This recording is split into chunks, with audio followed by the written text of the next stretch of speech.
fast action motorsport setting, just because we're going to be seeing lots of animals and we cannot stop for them all. We're only allowed a few short stops here and on the reserve. Also, remember to stay fully seated at all times on the entire safari. Roads are very bumpy out here, and I don't want to lose anybody. So make sure you do not stand for any reason. Now, the Harambe Wildlife Reserve was established in 1971 to help protect the wildlife we went to see here today. And over the years, the animals have become more used to our safari trucks. So they shouldn't be too shy. They're real used to the trucks moving around them. Good day, Max. Hello. About to enter the little Atiri forest. Good day, Max. You don't want to get wet. For the little forest. So a lot of shy animals, a lot of rare and endangered animals. There's all squirrels jumping in like the pushchairs. So I don't know if everyone can see, but over here on our right-hand side, this sign, the Harambe Wildlife Reserve sign, there's a sable antelope on that side. They are the official symbol of the Harambe Wildlife Reserve. So hopefully we get lucky and see a sable antelope today. What can you see? Alright, let's see what we see. So you're very lucky, Andrew. You just made it. Like second. He said, you can wait, you've got time. I said, no, everyone's just getting, Max was getting annoyed, yes, you know, it wasn't fair. You weren't waiting long, though, were you? Coming up here on our left-hand side is the two different kind of antelopes. The reddish-colored animals are the bongos, and both the males and females have horns that lean backwards to help move through the underbrush of the forest. There you go, Max, look at that! And they are nicknamed the ghosts of the forest because they're normally found in underbrush or under bushes, where we can't really see them. And they are the third tallest antelopes in Africa. The light brownish tannish color animals, those are greater kudu. And there's our female greater kudu. Only the males carry horns. And they are the second tallest antelopes in Africa. And they can weigh up to 750 pounds. The animal over here on our right hand side, the one with the stripes on his legs and on his backside, this is the okapi. Now Western explorers didn't discover them until 1901.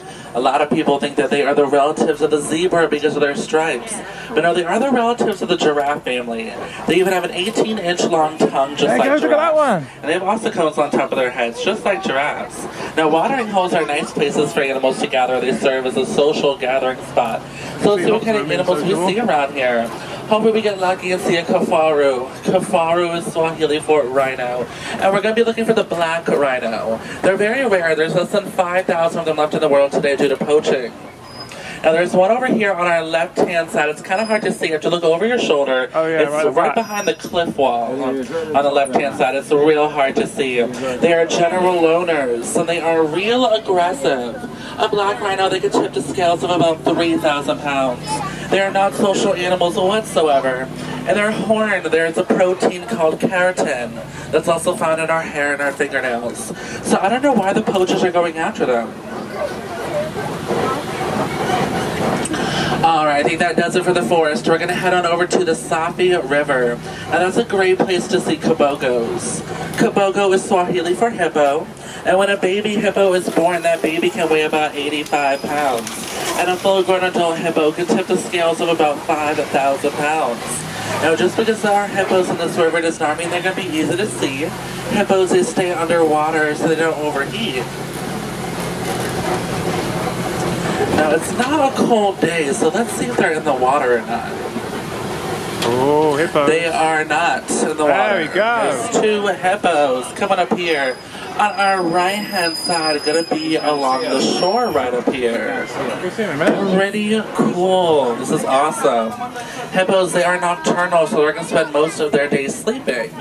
They can stay underwater for up to 8 minutes, so they can walk along the bottom of the water if they can touch.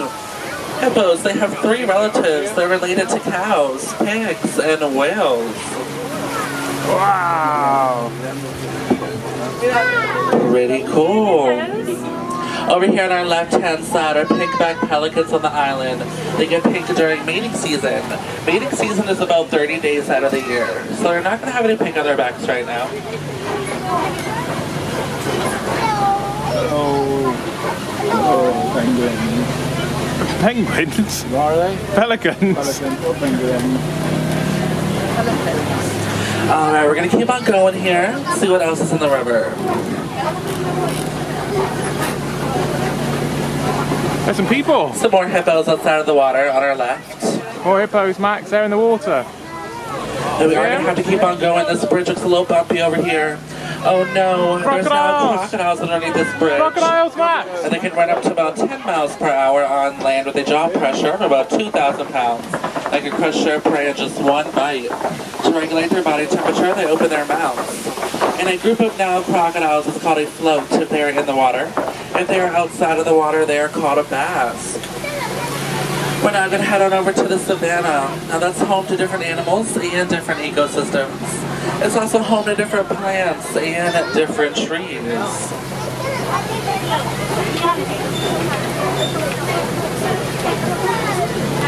Now speaking of different trees, coming up ahead here on our right hand side is definitely a different kind of tree. This tree right over here on our right hand side, the passenger side, this is the baobab tree. Now this tree can go leafless for up to 9 months out of the year, and it stores water in its trunks during droughts. Elephants, they will use their ivory tusks to puncture holes in the trunks to get to the water that's stored inside of it. And this is my favorite view of the entire reserve, is the Serengeti grasslands. And it stretches for hundreds of miles out East Africa. It serves as a superhighway for migrating animals such as the lions and the elephants. And this is Africa we're working so hard to protect and conserve. Let's see what kind of migrating and roaming animals we see out here. You gonna go over and see them, are you? You can't get out, you've got to stay here. And this landscape is real beneficial for the animals. The elephants, they will act as bulldozers. They will bulldoze the trees down to eat the leaves. The giraffes, they will also eat the trees. They will eat the undersides of the trees. And the zebra, the gazelle, the warthogs, the small antelopes, they will all eat the grass. They mow it down, which lets more light in, and that allows more grass to grow and spread. You'll also see some large termite mounds here on the reserve. They can get as hard as concrete, and elephants love to use them as a scratching post. Once the elephants wear down these termite mounds, small antelopes, they will then stand on top of them to look out for any predators. So depending on how big the termite mounds are, the bigger ones are for bigger animals, like elephants and rhinos. Smaller ones, more flat ones, are for smaller animals like antelopes. These termite mounds are made out of feces, termite saliva, and dirt. Hopefully we get lucky and see some twigas out here. Twiga is Swahili for giraffe. And on the reserve you'll see 2 different kinds of giraffes, the reticulated and the Maasai. So fingers crossed we see both of them. Some animals, man. Good job it ain't raining, isn't it? Yeah. I would have got really Right slow. over there. Where that keeps going round to there. There's quite a few round. The thing is, if it was raining, they'd be hiding as well. I expect they'd be under shelter, wouldn't they? Yeah, so you We're would. gonna get lucky, see some more antelopes, see the Ankole cattle coming up ahead here, and maybe some wildebeest as well. So pretty cool, a lot of different animals coming up here. A lot of the animals are real social on the reserve, and they don't like to separate, they all like to stay clustered together. Oh, they're all friends, Max. The animals are all friends. Now the animal with the big horns coming up, these are the Ankole cattle. Now they're also known as the Watusi cattle. Now their horns can reach up to about 5 to 6 feet in length, and they serve as a cooling system. So blood will circulate in their horns to help cool them down. They have blood vessels in their horns that travel all the way down to their body. Their horns weigh up to about 10 to 11 pounds on each side, but they're made out of a honeycomb structure, and they're hollow, so they're not as heavy as they look. The Ankole cattle, they're also known as the Watusi cattle from the Watusi tribe that first domesticated them, and they are the only domesticated animals on the reserve. The bigger one is the male, the smaller one is the female. Let's see, not seeing too much else. Ooh, some giraffes. A lot of different animals coming up. Gonna stop right here for just a second. These grayish silver color animals, they are white-bearded wildebeest. Now they are the largest migrating animals with curved horns. They're also known as GNU, G-N-U, from the grunting sounds that they make. And they can run up to about 40 miles per hour. So those wildebeest, they have 3 different names. We call them wildebeest, wild beast, or gnus. So this giraffe right over here, the one that's by itself with the white legs, the pattern sort of stops at the knees, that is the reticulated giraffe. It's the more lighter, smoother, net-like pattern. All the rest of the giraffes are Maasai. They are the more darker, jagged, irregular pattern. Group of giraffes is called a tower of giraffes. And they can run up to about 35 miles per hour. Just like the cousins of the okapi, they have ossicles on top of their heads. But okapis, only males have ossicles on top of their heads. Giraffes, both males and females do. These are all females up here. They have more of a lighter pattern. And they're around 16 feet, give a little, take a little. I do see a couple older females, their pattern's a little bit darker. But all female Maasai giraffes over here on our right. Alright, I won't. Yeah, alright. And that is a male over there on the right, in the trees, taller and darker. Alright, yeah. Alright, bye. I see some more baobab trees over here on our right-hand side. That indicates that we're getting close to Monkey Point and Elephant Country. We're going to exit Bush Country and enter Tembo Country. Tembo is Swahili for elephant. And the biggest threats to elephants are us, humans, are being poached for their tusks, which is made up of ivory. Elephants and humans are also starting to share the same areas, which can become a threat to both of us. You can help donate old electronics you don't use anymore to organizations to help the elephants out. So what kind of animals we see around here? Let's see.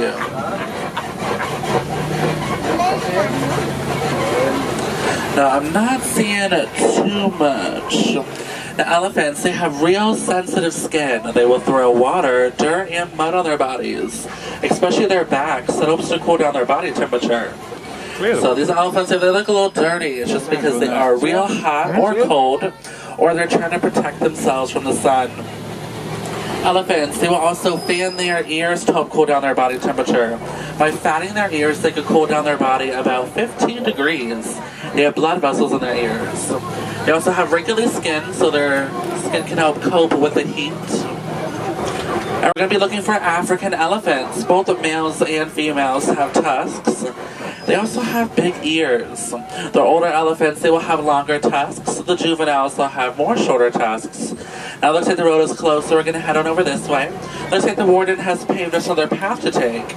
Let's see where this pathway leads. Hopefully it leads to some elephants. Now, I don't know about you, but this bridge looks like one of the oldest bridges here in Harambe. Now, I trust the warden, so we're just going to go poli-poli, which is Swahili, forward very slowly. Now, don't move on muscle. We should be fine. That doesn't sound good. Oh, no. Everyone, lean to the right. Lean to the right. Oh. Hopefully I didn't lose anybody. I've heard some stories about that bridge. I guess that's what everyone was talking about. Looks like we're back on track over here at the red clay pits. Let's see what we see over here. On our right-hand side, I see some tusk marks in the clay. Elephants, they dig their tusks into the clay to eat it. They get minerals from the clay that they don't get After from your their penguin diet. announcement. And no two elephants will have the same tusks, just like no two humans will have the same fingerprints. Elephants, they will use one of their tusks more than the other. They do have a dominant tusk. They use it as protection or as a tool. Let's see if we get lucky down by the watering hole. Now let me see if I can get a song to play here on the Harambe radio station. Use it, although it's switched off. Oh, if you're not using it, as long as the internet's not turned on. That's the only time you get charged. Probably not. You have to select the international roaming on it.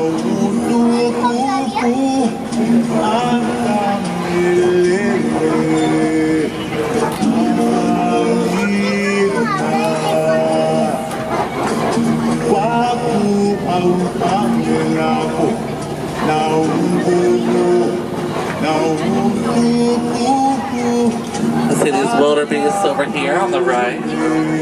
White-bearded wildebeest. Pretty cool. I don't think any elephants are around here. Looks like they migrated onto their next area. Wow, we're in the water, You man! can see here. Oh, there's flamingos. These are greater flamingos. They are the lightest pink colored flamingos in the world. No, they're not born pink, they are born gray. The more shrimp that they eat is how they get their light pink color. But they don't get pink quick. It takes about 1 year to 2 years of eating brine shrimp for these flamingos to get that light pink color. A group of flamingos is called a flamboyance, and they will stand on one leg to help regulate their body temperature, since their legs and their feet are always in the water. And these flamingos, they can weigh up to about 4 pounds.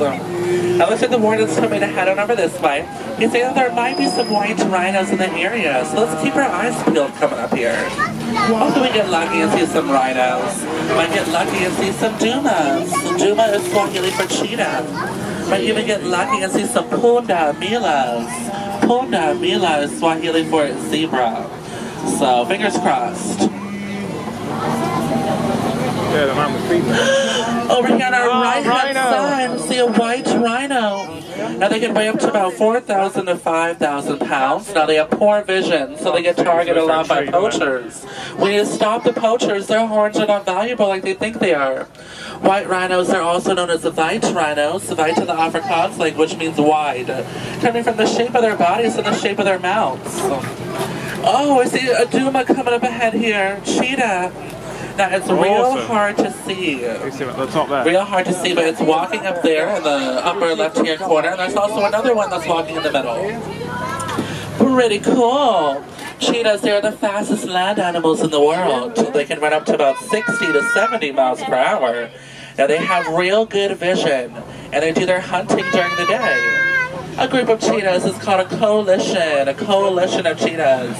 And they are the only cats She's that have risking her life for them, retractable isn't she? claws. Look how close the cheetahs are to her. See what else we can see up ahead here. I think we're going to take this turn over She here. must be crazy. I wouldn't stay there with you. She must trust him. Oh, I think we're heading around the Kobe. Kobe is a large rock formation. If you guys have seen the movie Lion King, Pride Rock was actually a big Kobe. So let's see. I don't think I'm You seen seeing Lion anything. King? Gonna head around here. Have you seen the film Lion King, Max? Hopefully we see some more rhinos. Now let's see. Now these white rhinos, they do weigh more than the black rhinos. They weigh about 2,000 pounds more.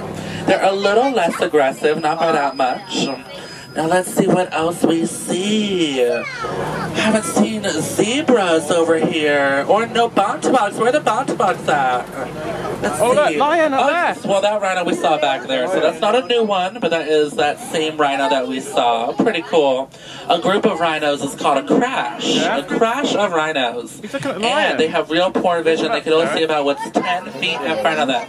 But they have real good hearing. So they can pretty much hear anything. Love it.